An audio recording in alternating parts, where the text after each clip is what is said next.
नमस्कार, आप देख रहे हैं लाइव लगातार। मैं हूं आपके साथ नमन नोनी। मैं बता दूं कि जेपीएससी और जेएसएससी भर्ती घोटालों के विरोध में आज गिरिडीह के शहरी क्षेत्र में भाजयुमों के द्वारा स्थानीय झंडा मैदान से लेकर टावर चौक तक सरकार के खिलाफ मशाल जुलूस निकाला गया। इस जुलूस में सैकड़ों की संख्या में भाजयुमों के स्टूडेंट और नेता और कार्यकर्ता शामिल हुए और सभी ने सरकार से एक सुर में इसमें सुधार लाने को कहा और सभी ने एक सुर से कहा कि सरकार इस पे एक्शन ले और अपना इस्तीफा दे। आइए सुनते हैं क्या 14वीं जेपीएससी की परीक्षा को यहाँ पर आयोजित किया गया। लेकिन सिर्फ 14वीं जेपीएससी की ही बात नहीं है। यह सरकार जितनी भी एग्ज़ाम करवा रही है कहीं ना कहीं वो भ्रष्टाचार से लिप्त है।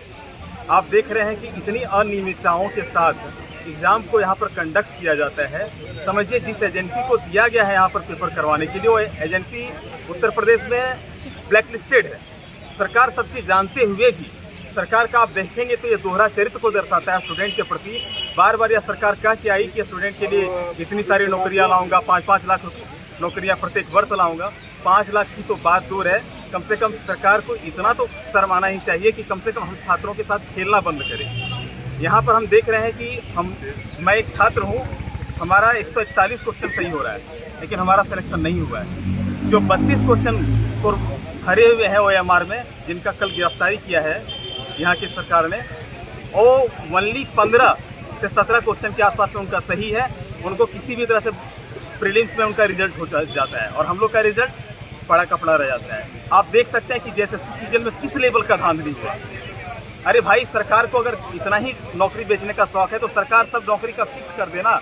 इसका 35 लाख लेंगे, इसका 50 लाख लेंगे, DSP बनने का 1 करोड़ 20 लाख लेंगे, ठीक है, वीडियो बनने का 1 करोड़ 30 लाख लेंगे।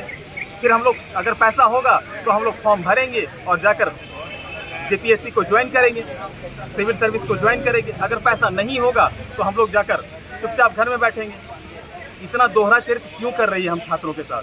देख सकते हैं कि अभी विगत दिन अनिश्चितकालीन धरना हमारे सभी भाइयों ने वहाँ पर दिया है। कल से हम लोग भी उस धरने में जाएंगे वहाँ पर। यहाँ का छात्र के साथ ये विडंबना है कि एक बार एग्जाम करवाने के लिए हम लोग को धरना प्रदर्शन करना पड़ता है, एक बार रिजल्ट इशू करवाने के लिए धरना प्रदर्शन करना पड़ता है, एक बार रिजल्ट निकलवाने के लिए धरना प्रदर्शन करना पड़ता है, एक बार झोल झाल इतना सारा कर दिया जाता है उसके लिए धरना प्रदर्शन करना पड़ता है। आखिर छात्र हम लोग चाहते हैं कि जो भी ब्लैक लिस्टेड एजेंसी है इसको तत्काल सारा एग्जाम को रद्द किया जाए। जो 14वीं जेपीएससी का एग्जाम हुआ है उसके प्रीलिम्स को पहले रद्द किया जाए और इसमें जितने भी संलिप्त लोग हैं उनकी गिरफ्तारी की जाए। ये हमारी सरकार से मांग है। नाम क्या हो गया आपका? हमारा नाम शंभू कुमार उपाध्याय। रांची में विगत कई दिनों से छात्र वहां जो है आंदोलन कर रहे हैं, वहां धरने पे बैठे हुए हैं। जैसा कि आप लोगों ने कुछ दिन पहले देखा होगा कि भारतीय जनता युवा मोर्चा ने पूरे प्रदेश के हर एक जिलों में मशाल जुलूस निकालने का काम किया।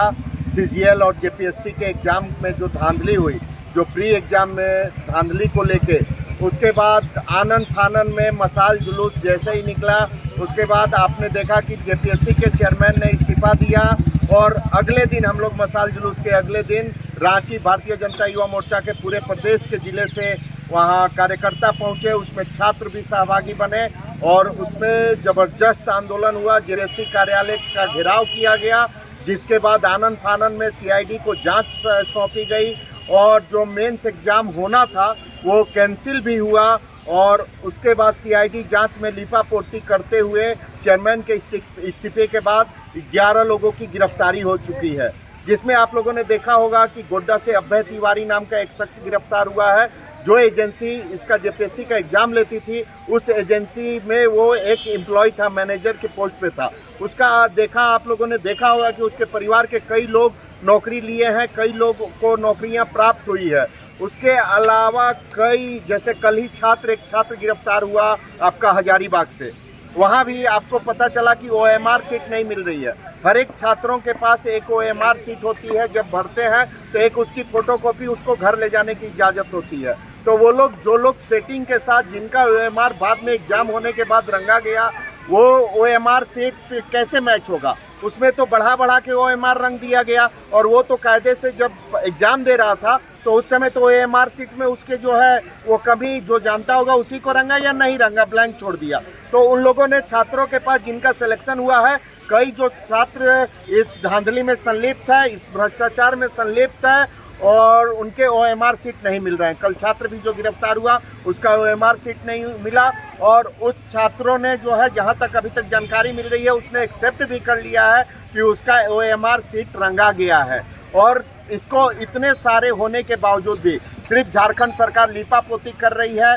क्रेडिबिलिटी लेना पड़ेगा किसी को इसमें जो है, जैसे कि हमारे धर्मेंद्र प्रधान जी ने वहाँ यदि होता है इस्तीफा उन्होंने दे दिया, बल्कि उन्होंने एग्ज़ाम भी कैंसिल कर दिया था नीट का एग्ज़ाम कैंसिल के बाद वहाँ पे लोगों ने सही तरीके से एग्ज़ाम करवाया, बच्चे उसको एग्ज़ाम दे के पास भी हो गए, अपना जश्न भी मना रहे थे, लेकिन लोग वहाँ धरने पे बैठे। उसके बाद उसकी जिम्मेदारी लेते हुए धर्मेंद्र प्रधान जी ने इस्तीफा दिया। लेकिन अभी तक इसकी बेशर्मियत देखिए सरकार की, कि इतना कुछ होने के बाद गिरफ्तारियाँ भी हो गई, चेयरमैन इस्तीफा भी दे दिया, छात्र भी पकड़ा गया। छात्र भी इस बात को मानने को तैयार है कि इसमें धांधली हुई है, इसमें OMR सीट रंगे गए हैं। उसके बाद अभी तक सिर्फ जो है मेंस का एग्ज़ाम स्थगित हुआ है, अभी तक प्री एग्ज़ाम कैंसिल नहीं हुआ है। तो ये बहुत दुर्भाग्य है और कहीं ना कहीं झारखंड के छात्रों के साथ अन्याय हो रहा है। और इस अन्याय में भारतीय जनता युवा मोर्चा पूरे तरीके से छात्रों के साथ खड़ी है। झारखंड में किस प्रकार से 14वीं JPSC को लेकर के सरकार ने अनियमितता की है, किस प्रकार से धांधली हुई है उस परीक्षा में, उसको लेकर के आज गिरिडीह में भारतीय जनता युवा मोर्चा के द्वारा छात्रों के हक के लिए, छात्रों के अधिकार के लिए मशाल जुलूस निकाला गया। पूर्ण रूप से और सीधे तरीके से सरकार से बस यही मांग है कि जो भी JPSC में धांधली हुई है उसकी निष्पक्ष जांच हो और जो भी दोषी हैं उस पर कड़ी कार्रवाई हो, ताकि जो छात्रों का भविष्य वो अंधकार में ना रहे, अंधेरे में ना रहे। और यहाँ के युवा, यहाँ के छात्र, यहाँ के बेरोजगार छात्र जो एक उम्मीद लेकर के परीक्षा में बैठते हैं, उनको निष्पक्ष रूप से जांच होकर रिपोर्ट मिले, उनको निष्पक्ष रूप से सारी जानकारी मिले कि किस प्रकार से धांधली हुई और क्या कमियां हैं सरकार में, सरकार उसको दूर करे और दुरुस्त करने के बाद परीक्षा को फिर से ले और यहाँ के युवाओं को रोजगार देने का काम। देखिए, हम लोग जो छात्र लोग हैं, अनियमितता जो JPSC में हुआ है, JPSC तो ऐसा संस्था हो गया है जिसको झोलबाज पब्लिक सर्विस कमीशन हम लोग कह सकते हैं। हम लोग स्टूडेंट लोग एग्ज़ाम दे रहे हैं, कम मतलब पढ़ने के बावजूद भी हम लोग का रिजल्ट नहीं आ रहा। और हम लोग यही मांग करना चाहते हैं कि JPSC 14वीं JPSC जितनी एग्ज़ाम कंडक्ट कराई, चाहे वो बैकलॉग हो, चाहे जो भी एग्ज़ाम हो JPSC JSSC में, चाहे PGT का एग्ज़ाम हो, चाहे वो सहायक आचार्य का एग्ज़ाम हो, चाहे वो उत्पाद सिपाही का हो, सब में अनियमितता है।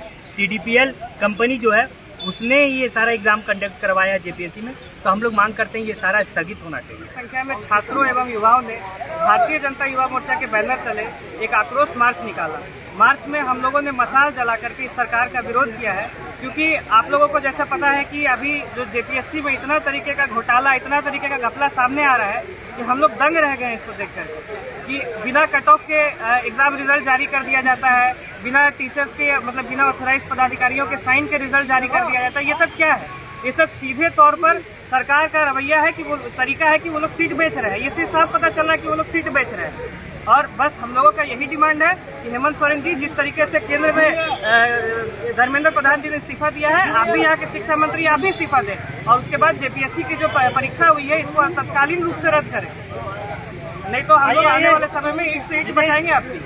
उन्होंने साफ तौर पर कहा कि सरकार को इसका जो विरोध किया जा रहा है इसको लेकर इस्तीफा देना चाहिए और स्टूडेंट के पक्ष में आवाज उठानी चाहिए। नमन नवनीत, लाइव लगातार गिरिडीह। लाइव लगातार के वीडियो को लाइक करें, सब्सक्राइब करें और बेल आइकन को दबाना न भूलें।